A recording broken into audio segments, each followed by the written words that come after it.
Hello दोस्तों, मैं भावना श्रीवास्तव। आप लोगों का मेरे चैनल हमारे संस्कृत में स्वागत है। और हम लोग इस समय जो है सप्तमी विभक्ति के बारे में पढ़ रहे हैं। और आज की इस वीडियो में हम सप्तमी विभक्ति का चौथा महत्वपूर्ण सूत्र जानेंगे।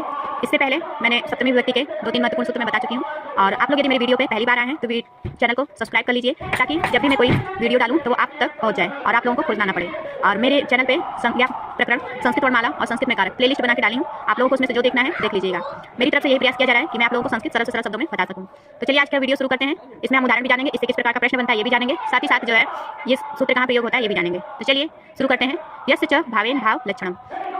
जब किसी कार्य के हो जाने पर दूसरे कार्य का होना प्रतीत होता है तो जो कार्य हो चुका होता है उसमें जो है सप्तमी विभक्ति लगती है। अर्थात जब दो कार्य एक साथ हों पर उसमें से एक कार्य हो चुका हो तो जो कार्य हो चुका है उसमें जो है हमारी सप्तमी विभक्ति लगती है।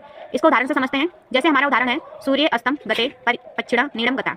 सूर्य के अस्त होने पर पक्षी जो है अपने घोंसले को चले जाते हैं। तो ये यहाँ पे जो है दो काम हो रहा है। एक काम क्या हो रहा है कि सूर्य अस्त हो रहा है। जब सूर्य अस्त हो रहा है तभी जो है पक्षी अपने घोंसले को जा रहे हैं। तो हमारा यहाँ पे जो पूरा वाक्य है सूर्य अस्त होने पर पक्षी जो है अपने घोंसले में जा रहे हैं, तो ये जो है हमारा इसमें इस वाक्य में दो कार्य हुआ है। एक पहला कार्य हुआ है सूर्य अस्त और दूसरा कार्य हुआ है पक्षी अपने घोंसले में गए हैं।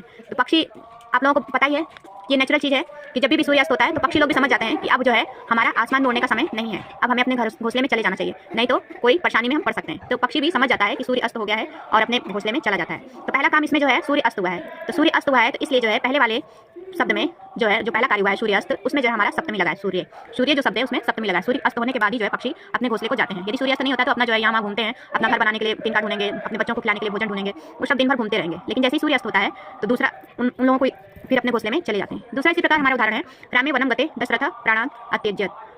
तो राम के वन जाने पर जो दशरथ जी थे उन्होंने अपने प्राण त्याग दिए।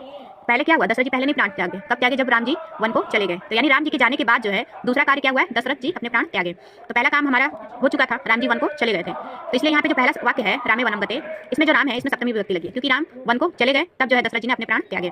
तो दूसरा काम बाद में हुआ है तो उसमें नहीं सप्तमी लगी है। पहला जो हमारा काम हो चुका होगा उसमें सप्तमी लगा है। तो इसलिए यहाँ रामे जो है राम जी पहले वन गए, उसके बाद जो है दशरथ जी ने अपने प्राण त्यागे। तो पहला जो वाक्य हमारा काम पूरा हो चुका था, राम जी वन चले गए, तो इसीलिए इसमें रामे में जो है हमारा सप्तमी विभक्ति लगा है। अब इससे जो है हमारा किस प्रकार का प्रश्न बनता है परीक्षा में ये भी जान लेते हैं। पहला हमारा प्रश्न बनता है कि वाक्य दे देगा सूर्य अस्तम गते पक्षिण नीड़म गता। इस वाक्य में किस सूत्र से जो है सप्तमी लगी है। पहला प्रश्न हमारा टीजीटी लेवल पे ये बनता है। तो यदि जो है जब हम जानेंगे कि यहाँ पे दो काम हो रहा है और दोनों काम जो एक दूसरे से संबंधित हैं और पहला काम हो गया है तो इसलिए इसमें सप्तमी लगा है। तो यहाँ पे हम उत्तर दे देंगे यस्य च भावेन भाव लक्षणम के अनुसार सूर्य में जो है सप्तमी विभक्ति लगा है। दूसरा प्रश्न हमारा इस प्रकार पूछेगा कि यस्य च भावेन भाव लक्षणम किस सूत्र का या किस कारक का सूत्र है। तो जो है हमारा सप्तमी विभक्ति का ये सूत्र है, यस्य च भावेन भाव लक्षणम। पहला हमारा प्रश्न किस सूत्र से वाक्य में सप्तमी लगी है ये बनेगा। दूसरा कि ये जो सूत्र है किस विभक्ति का है। तीसरा हमारा प्रश्न बन सकता है कि वाक्य दे दिया जाएगा और उसमें पूछ दिया जाएगा कि इसमें किस शब्द में जो है सप्तमी लगी है। तो सूर्य में लगा है और रामे में लगा है। तो जहाँ पे दो काम होगा दोनों काम एक दूसरे से संबंधित होंगे।